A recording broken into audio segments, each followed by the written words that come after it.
जय श्री कृष्णा। राधे राधे। कैसे हैं आप सब? आप सभी का मेरे चैनल कान्हा की भक्ति में स्वागत है। आज मैं आपको आमल की एकादशी की व्रत कथा सुनाऊंगी।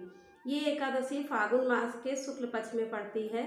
तो चलिए आरंभ करते हैं। जय श्री कृष्णा। त्रेता युग में एक दिन महान राजा मानधाता ने वशिष्ठ जी से पूछा कि हे द्विजश्रेष्ठ, यदि आपकी मुझ पर कृपा दृष्टि हो तो ऐसे किसी व्रत को बताइए जिसको करने से मेरा कल्याण हो सके। महर्षि वशिष्ठ बोले, हे राजन, मैं तुम्हें सब व्रतों से उत्तम और अंत में मोक्ष देने वाली आमल की एकादशी के व्रत का वर्णन करता हूँ। यह एकादशी फागुन मास के शुक्ल पक्ष में होती है। इस व्रत के करने से समस्त पाप नष्ट हो जाते हैं।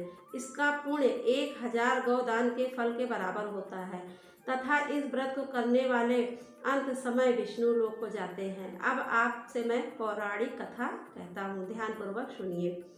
एक वैदिश नाम के नगर में ब्राह्मण, क्षत्रिय, वैश्य और शूद्र चारों वर्ण आनंद सहित रहते थे। उस नगर में सदैव वेद ध्वनि पूजा करती थी तथा वहाँ दुराचारी तथा नास्तिक कोई नहीं था। उस नगर में चैत्ररथ नाम का चंद्रवंशी राजा राज्य करता था। वह अत्यंत विद्वान तथा धार्मिक प्रवृत्ति का था। वहाँ कोई भी व्यक्ति दरिद्र व लोभी नहीं था। सभी नगरवासी विष्णु के भक्त थे और एकादशी का व्रत किया करते थे। एक समय फागुन मास के शुक्ल पक्ष की आमल नामक एकादशी आई। उस दिन राजा, प्रजा, बाल, वृद्ध सबने हर्षपूर्वक उस एकादशी का व्रत किया। राजा अपनी प्रजा के साथ मंदिर में जाकर पूर्ण कुंभ स्थापित करके धूप, दीप, नैवेद्य, पंचरत्न आदि से धात्री का पूजन करने लगे। इस प्रकार स्तुति करने लगे कि हे धात्री, तुम ब्रह्म स्वरूप हो, तुम ब्रह्मा जी द्वारा उत्पन्न हो और समस्त पापों को नष्ट करने वाले हो। तुमको नमस्कार है। अब तुम अर्ध स्वीकार करो। तुम श्री रामचंद्र जी द्वारा सम्मानित हो। मैं आपकी प्रार्थना करता हूँ, अतः आप मेरे समस्त पापों का हरण करें। उस मंदिर में सबने रात्रि को जागरण किया। रात्र के समय वहाँ एक बहेलिया आया जो अत्यंत पापी और दुराचारी था। भूख और प्यास से अत्यंत व्याकुल वह बहेलिया इस जागरण को देखने के लिए मंदिर के एक कोने में बैठ गया और विष्णु भगवान तथा एकादशी महात्म्य की कथा सुनने लगा। इस प्रकार अन्य मनुष्य के भांति उसने भी सारी रात जागकर बिता दी। प्रातः काल होते ही सब लोग अपने अपने घर चले गए तो बहेलिया भी अपने घर चला गया।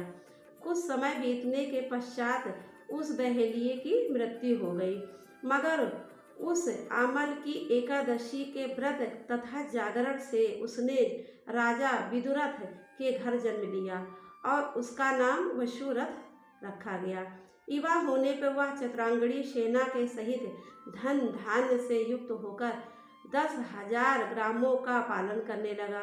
वह तेज में सूर्य के, कांति में चंद्रमा के, वीरता में भगवान विष्णु और क्षमा में पृथ्वी के समान था।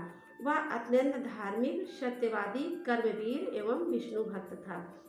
एक दिन वह शिकार खेलने के लिए गया। दैव योग से वह मार्ग भूल गया और उसी वन में एक वृक्ष के नीचे सो गया। थोड़ी देर बाद पहाड़ी मलेच्छ वहां पर आ गए और राजा को अकेले देख मारो मारो शब्द कहते हुए राजा पर टूट पड़े। वह मलेच्छ कहने लगे, इस दुष्ट राजा ने हमारे माता, पिता, पुत्र, पौत्र आदि अनेक संबंधियों को मारा है, अतः इसको अवश्य मारना चाहिए। ऐसा कहकर वे मलेच्छ उस राजा पर अनेक प्रकार के अस्त्र शस्त्र से प्रहार करने लगे। वे सब अस्त्र शस्त्र राजा के शरीर पर गिरते ही नष्ट हो जाते और उनका वार पुष्प के समान प्रतीत होता। अब उन मलेच्छों के अस्त्र शस्त्र उल्टे उन्हीं पर प्रहार करने लगे, जिससे वे मूर्छित होकर गिरने लगे। उसी समय राजा के शरीर से एक दिव्य स्त्री उत्पन्न हुई। वह स्त्री अत्यंत सुंदर होते हुए भी उसकी भ्रुकुटी टेढ़ी थी। उसकी आंखों में लाल लाल अग्नि निकल रही थी, जिससे वह स्वयं महाकाली के समान प्रतीत होती थी। वह स्त्री मलेच्छों को मारने दौड़ी और थोड़ी ही देर में उसने सब मलेच्छों को काल के गाल में पहुंचा दिया।